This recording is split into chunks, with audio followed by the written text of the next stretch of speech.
Mrs. E. Blythe Erpingham. I live in Buenos Aires Crescent, at Windy Ways. Oh, bad luck. I have a petition, Mr. Perrin, signed by 1,276 residents. Oh, yeah. We, the undersigned, object to the presence of Perrins, which is inconsistent with the character of this predominantly residential area. Photostats have been sent to the leader of the council, to our MP, and to the Botchley and Spraunton Gazette. Oh, thank you so much. I do want to assure you, Mr. Perrin, this is only because of the parking, the crowds, the noise, the disturbance caused by your peacekeeping forces, and the undesirable types attracted by your excellent project. There's nothing personal in it whatsoever. Oh, good. There's nothing personal in this either.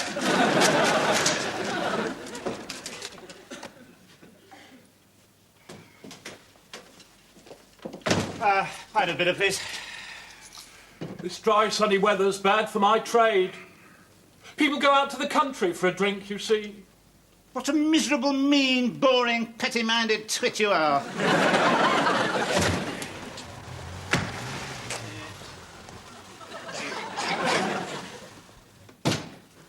Hello, darling. You had a good morning? Excellent. I'm not at all depressed that 22 more guests have left, and I'm not worried my ribs are still aching, having fallen off the drain pipe last week. Now, Reggie, don't be so sarcastic. Sarcastic? I'm never sarcastic, darling. Don't be ridiculous. And please don't be rude, Reggie. I'm not rude. I'm never rude. I wasn't rude to that cow this morning who's Mrs. Blythe Erpingham, and I tore that petition over her head, and I certainly wasn't rude to the landlord of the George and Dragon when I called him a miserable, mean, boring, petty-minded twit. And I didn't even know it was a police car. What? And I didn't mean to do any of it anyway. I'm sorry. Don't worry. Oh, sorry, Tom. I didn't know you were there, otherwise I wouldn't have sighed. Everything's going splendidly. What is there to sigh about? I was just writing you a note, Reggie. Oh, really? I thought you were ballooning across the Atlantic. Sorry, Tom. Sorry. McBlain has been telling Adam and Jocasta stories which are not entirely suitable for their young ears. Surely they don't understand a word he says. Adam asked me what a Turkish brothel was, and Jocasta says she's going on the game when she grows up. They understand every word he says. All right. I'll have a word with him. I'll give him a piece of my mind. He's not an easy person to speak to, I Reggie. have just given a piece of my mind to the landlord of the George and Dragon, the miserable, mean, boring, petty-minded twit. I've also given another piece of the same mind to that miserable cow, Mrs. Blythe Erpingham. I'm a master of giving people pieces of my mind. There's hardly any of my mind left to give. All right, Tom, don't worry. McBlain will present no problems. Sorry, Tom. Don't worry.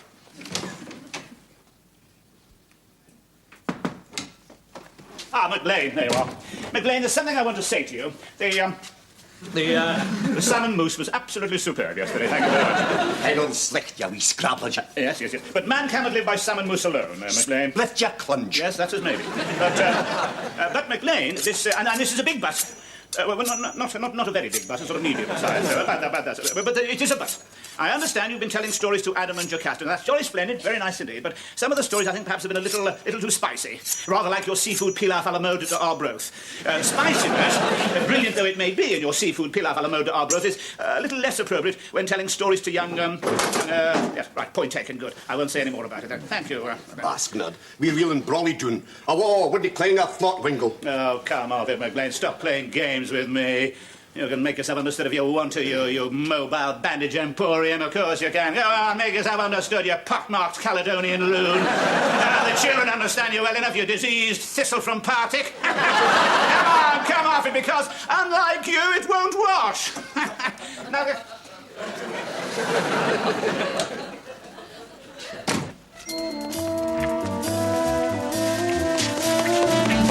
eh? Well, take that to love! And that! Love and peace, you bullies! Love and peace, you hear? You reckoned without Major James Gordon St. Anderson, didn't you?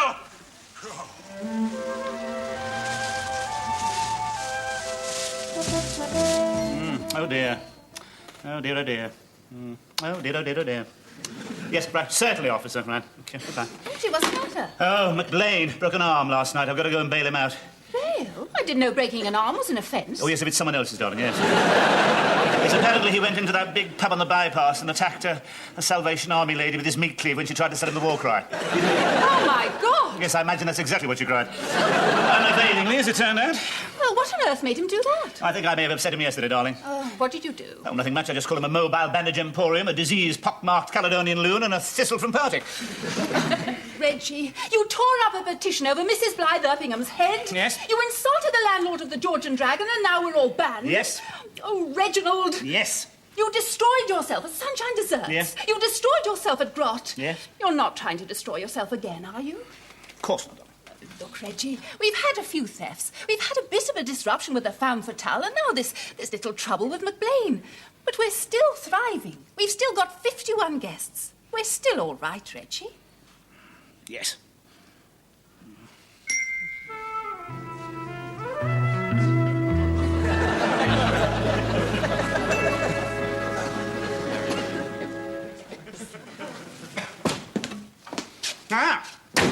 Not so busy today, eh, McLean? Only 40 guests left. Now, they've all gone as a result of the bad publicity. Well, I'm sorry, McLean. McLean. I mean, you may be a superb cook, but I'll be sorry to lose you, but I'm afraid we just cannot afford bad publicity like that in the community here. I'll be sorry to lose you, but I'm afraid you just got to go. To show there's no ill feelings, there we are. There's a golden handshake for £1,000. Right.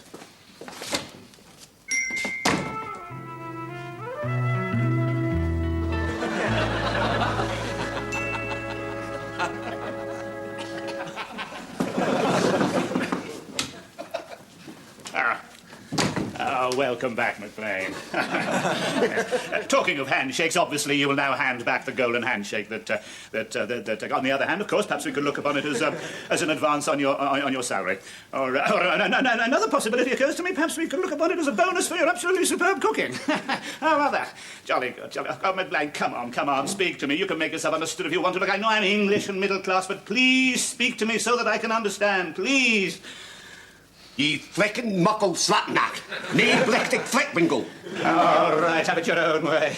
And a little mud of your jugged hair wouldn't come amiss.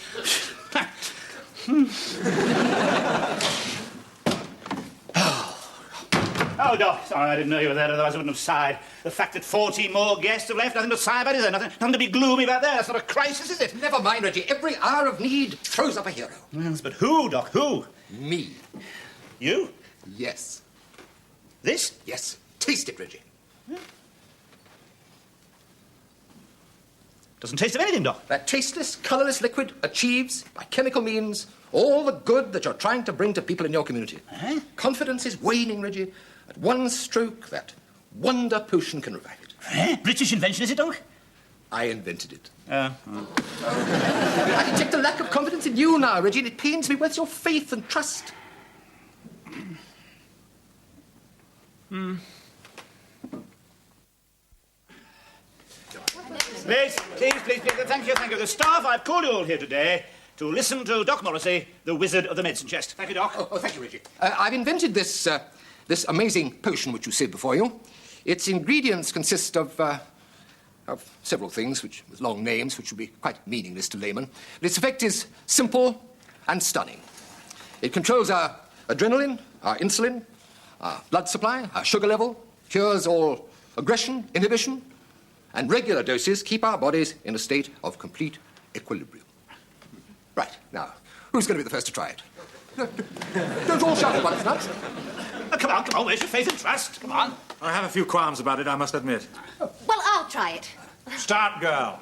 We can't afford to look a gift horse in the mouth, or we may go down with a sinking ship. I didn't get where I am today by looking a gift horse in the mouth, or by going down with a sinking ship. Army put bromide in men's teas, subdue sexual feelings. Heat of battle, erotic fantasies, dangerous. Chaps falling in love with their bayonet frogs, that sort of thing. Ends justify means. I'm for old Thingamy's Wonder What's It. Me too. Good scout. Why are you smiling, Reggie? No, sorry, I was just thinking about... Remember all those misprints on the English menus in Crete? You know, in the restaurants we saw lamb shops and lamp chops. We never actually saw one that said lamp shops. You know, rather like Jimmy. I've often heard him say stout girl and good scout. I've never actually heard him say stout scout. Oh, Reggie. Yes, sorry, Dolly, a bit of a red herring, perhaps, is rather important. You did ask me what I was smiling at, and that exactly was I was... Sorry, carry on, Doc. Yeah, look, Doc, is this stuff going to work? I mean, I've had Tom's pineapple whiskey syndrome up to here. I'm not hitting any more revolting drinks unless it leads to Result City, Arizona. I never made pineapple whiskey. It sounds revolting. No, it was pineapple gin, and it wasn't. No. Please, children. No, Doc Tony is absolutely right. He does have the right to ask, is it going to work? Now, Doc, has it been tested at all? A bit. There you are. Good. What on? Pencils. Pencils. Pencils. What sort of pencils? HB, CJ. I didn't get where I am today, tasting a liquid that's only been tested on pencils. Did these pencils show a marked lack of aggression? Oh, no, please. It's so easy to be sarcastic. It is a failing I myself have fallen into once or twice. No. It is a very negative approach. I'm sure the Doc has very good reason for testing it on pencils, haven't you, Doc? Well, not really, no, but I didn't have any animals. I'm glad. I'm not a testing things on animals person. Oh, but pencils are all right, are they? I mean, what about the Royal Society for the Prevention of Cruelty to Pencils? I think vivisection of papermates is shocking. Oh, quite. And I was absolutely outraged to read about the propelling pencil that was trained to turn round and propel itself up its own shaft. Don't be so sarcastic. Yes. I'm happy to try Doc Morris's medicine right now. Start, Scout. Oh, Jimmy said it. That's out. Now then. No, well done. No. Splendid. There's one there now. Anyway, let's come on. Who? Hands up those who want to try Doc Morris's potion here and now. Come on. No, not you, Doc. No. Yes, I'll try your medicine, Doc. If it makes me ill, Prue might come back to me. Probably my qualms were just the calm before the storm. Joke. Joke over. Oh, come on. It may as well be hung for a sheep as a Lambsville, Arizona. Never let it be said that I was the one ugly duckling that prevented the goose from laying the golden eggs. Never let that be said to you. Good, there we are, Doc. And you, Reggie? No. Somebody must be totally unaffected in order to observe the results scientifically. And who better than McLean to carry out that task? So there's my hand on my hand. Splendid, Reggie. Now, will you be the first to drink it? Oh, good, splendid. The dose is half a glass. Yes, but the guests and the rest of the staff. I want to leave them, so I'll take half a glass. Very well.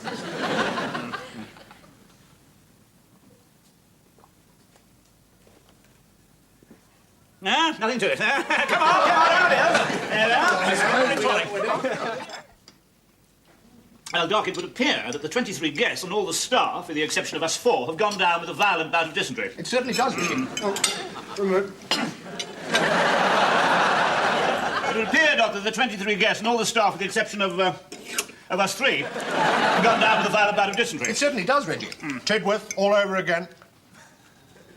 Very helpful remark, Jimmy. Totally incomprehensible, but thank you very much indeed. Very good. Tell me, have you any idea, Doc, what could have caused this outbreak? I haven't the faintest idea, Reggie. No, well, I'll tell you. It was your wonder potion. No, it's not possible, Reggie. Huh? Worse than Tidworth.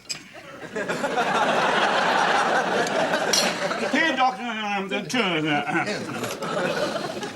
How are you so sure it wasn't your potion, Doc? What was it? Water. Water? Plain, simple water. You don't think I'm clever enough to create a drug with all those claims that I made for it, Reggie? Yes, well, I did wonder. Oh, did you really? Oh, charming. Can you explain to us, Doc, why you presented us with a wonder potion that was in reality water? Faith and trust, Reggie. It was psychological, not a medical miracle, Reggie. But I didn't want people to know that it was psychological. Oh, I see. You concealed the fact that it was psychological for psychological reasons. But I didn't want people to know that the reason was psychological. Psychology, Reggie. It was all lies. Even the bit about the pencils. I just tossed that in to add authenticity. Wasn't a conspicuous success, though, was it, Doc? I felt that, Reggie. Yeah. Anyway, why are we ill? I haven't the faintest idea, Reggie. Well, I could tell you, Doc, but I'm afraid in order to do so, I'd have to be mildly rude. Oh, do be mildly rude. Very well, I'll be mildly rude, then. Your medical reputation as Sunshine Desserts wasn't exactly high, was it, Doc? I mean, you weren't known as the pasteur of the puddings, for example. And that abysmal reputation was hardly enhanced when you were struck off by the British Medical Association for gross professional incompetence. So far from inspiring us to confidence, I think you've provoked us into fear. I think we have persuaded ourselves into illness, a sort of the obverse of the mind over matter syndrome, the dark side of the psychological moon. Mass auto-indigestion. Exactly. Hysterical dysentery. Yeah. Yes, it is possible, isn't it?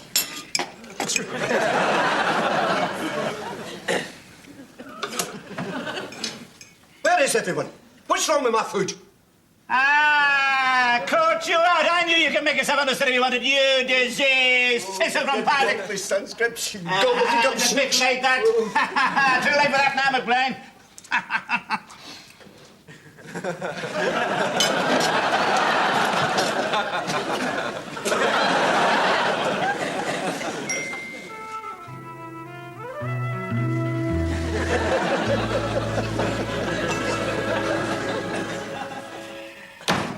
Where are you going? Out! I can't stand the idea of a communal evening. Oh, but we're having a Thanksgiving party for our recovery from dysentery.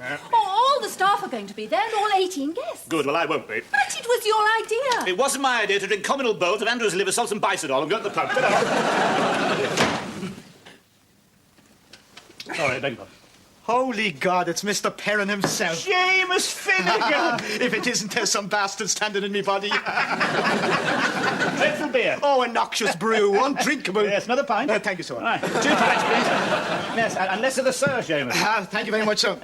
But your insistence that I don't call you sir is based on a false premise. What premise is that? You're thinking, poor old Seamus. I brought him out from the obscurity of the Climptop slip relief feeder road, a simple, tongue-tied Irishman from the land of the bogs and the little people. I rescued him from the swollen underbelly of that fat old sow that is urban deprivation. I made him admin officer of Grot in the hope that his simple Irish lunacy would bring the whole empire tumbling about our ears. But, with the true contrariness of Arden, he turned out to be a genius. Then I disbanded Grot, leaving poor old Seamus to return to the drunken, monosyllabic slime of the roadworks, his only companion simple oafs, and the occasional inarticulate driver of an articulated lorry. Back in the gloomy underbelly of the aforementioned sow of urban deprivation from which I said so irresponsibly rescued him. Yes, I was thinking something along those lines. Perhaps not so many words, though, Seamus. I own 8 companies. Do you? Oh, congratulations. Yeah. Puts my little effort in the shade. What little effort did that be, sir? Oh, at the moment I'm running a community on the far side of Botchley. We've had 1 or 2 problems recently, but what's the matter, Seamus? Dark deeds. Some of the friends of my erstwhile acquaintance have friends who are the acquaintances of some right villains. And they have been receiving inquiries from some yobbos who have fallen foul of the peacekeeping activities of a certain community with a view to duffing up and generally doing over headquarters of Sam. Good God. Do you know when, Seamus? Saturday. Serious? Possibly. Thank you very much, Seamus. I thought I banned you. And what are you going to do about it, you boring pillock? Thank you very much, Seamus. Well, I think we ought to take this threat very seriously indeed and defend the community. 1 more blow could finish us. Shouldn't we inform the police? Well, we could, Tom, yes, we could. I could say that I met an eccentric Irishman in a pub who told me that he had some friends who knew some acquaintances, whose friends knew some people, whose friends knew some other friends, whose friends were going possibly to come here and do us over at some uncertain time next Saturday. We could then get in touch with the police and ask them to look after us, divert vast quantities of manpower from pursuing the butcher of Botchley, the Botchley Strangler, the 8 men of Botchley, and the teenage arsonist of the Bulge Road Comprehensive School, and all the other louts who are causing such a horrendous crime wave that's engulfing us at the moment. Yes. Seeing the police, the yobbos wouldn't come. The police would dislike us even more than they do now. The yobbos would come the following week. Yes, we could do that, Tom. Yes, that's a very constructive suggestion. Thank you very much indeed, Tom. Reverse sinking morale. See scum off ourselves. Absolutely, Jimmy. Quite agree. We must do this ourselves. Let's look after ourselves, and we must appoint a leader. But you're our leader. No, darling. This is a very specific task which requires a specific leader. Needs somebody oozing authority from every pore. Need I say more? I don't think so, Reggie. I refer, of course, to Jimmy. Good God. Here. I'm sorry, Doc, was that here to his appointment or to the good God? Oh, I've no idea. I just thought it was time I said something. I see, right. Thank you, Doc, for that contribution. Right, well, I think we ought to vote to this. Hands up, all those in favour of Jimmy as the, Yes, well, that's unanimous. Good. Hardly unanimous, Reggie. Oh, I think so, CJ. 9 votes, including myself. There are 10 of us here. Oh, yes, of course, Jimmy, yes, naturally didn't vote for himself. Did, actually. Well, I didn't actually see... I didn't notice who put their hands up, CJ. I just... Oh, I wonder who didn't vote for Jimmy, don't you, CJ? I certainly do, Reggie. Well, I didn't get where I am today without definitely saying that Jimmy is now the leader. Right. Defence of HQ, flee in here for loutish elements. Bingo! Message received, loud and clear. Thank you. Can do. Wilco. Roger and out. Every single one of us must support our leader at this time, right? The last thing I want to do is leave you all in the... Lurch? Exactly. I don't want you to think that I'm a... Snivelling little coward? Exactly. My word, no. But, No, wait, it's Prue. I think I ought to... Go and get Prue, bring her back here to help in the defence, because we need everybody at this time. Very good, I like your thinking, I like your style. Off you go, David. Good, lad. Super. Right. We'll have another meeting tomorrow, by which time our defence supremo will have drawn up his plan. Yes. Surround it. Cock up on back Conostad front. Well, yes, thank you. Right. Hello, staff. Everyone. Well, good. Glad to see you all here. Now, since we had the meeting yesterday, I spoke to the guests, 14 of them, and I gave them the choice of sticking it out with us or going home. and every single one of the 14 has decided to go home. So, here we are on our own. I will now call upon our defence.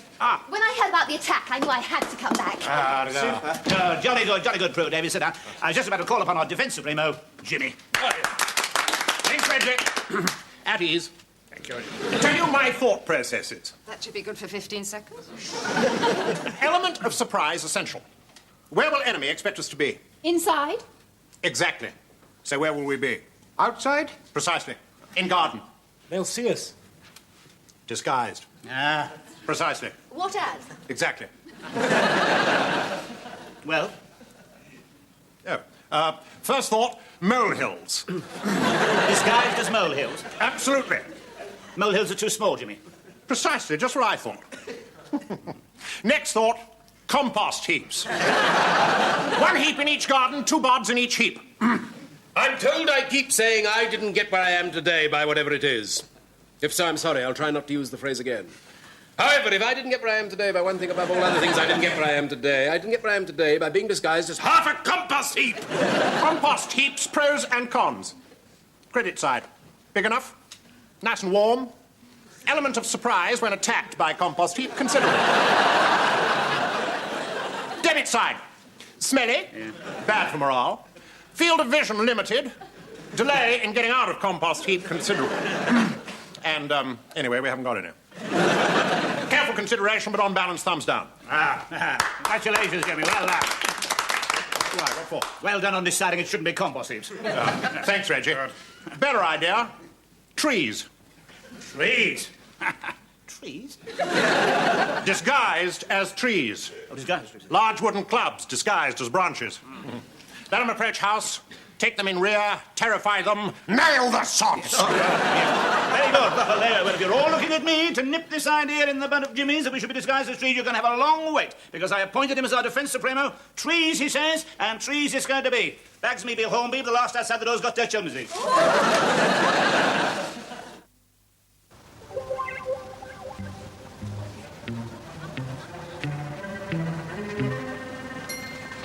I feel an awful fool, Reggie.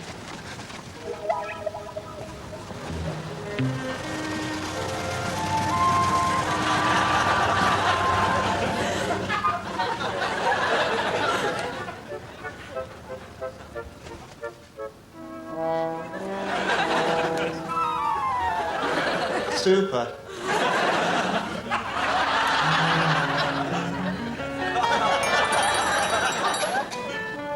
Knockout.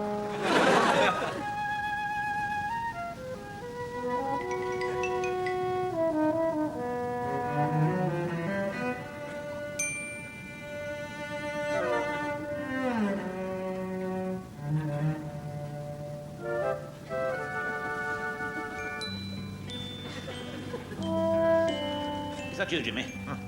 What time is this? Midnight. No, they're not coming.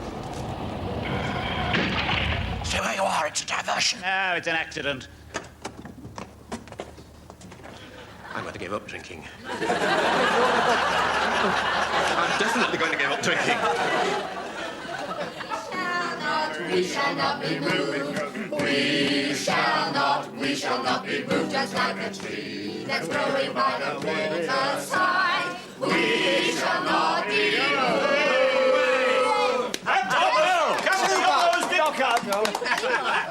Very good. Let us drink the health of the community in Tom's rhubarb wine. Cheers. To try to follow Joan's singing would be rather like the morning after the Lord Mayor's show before. But I wondered if all of you would like to hear an extract from my novel on ants. Novel? Ants? I know what you're going to say. You didn't get where you are today by writing a novel about ants. Precisely, but it's never too late for a leopard to change horses in midstream. What is your novel called, CJ? I haven't decided between Watership Anthill, Plague Ants, Lord of the Ants, Ant of the Flies, Charlie's Ant, or No Sex Please We're Ants. Yes, I can see the difficulty, CJ. Tricky choice. There'd be too much bother for you to go and get the book, wouldn't it? I just happen to have an extract here with me. Oh, dear. The owl led Thrugwash Blunk through the forest, and then suddenly, without any warning, Oh, thank God the yubbos have come. My God, they have! Jimmy! What? Jimmy! Give us your orders! Orders? Get the bastards!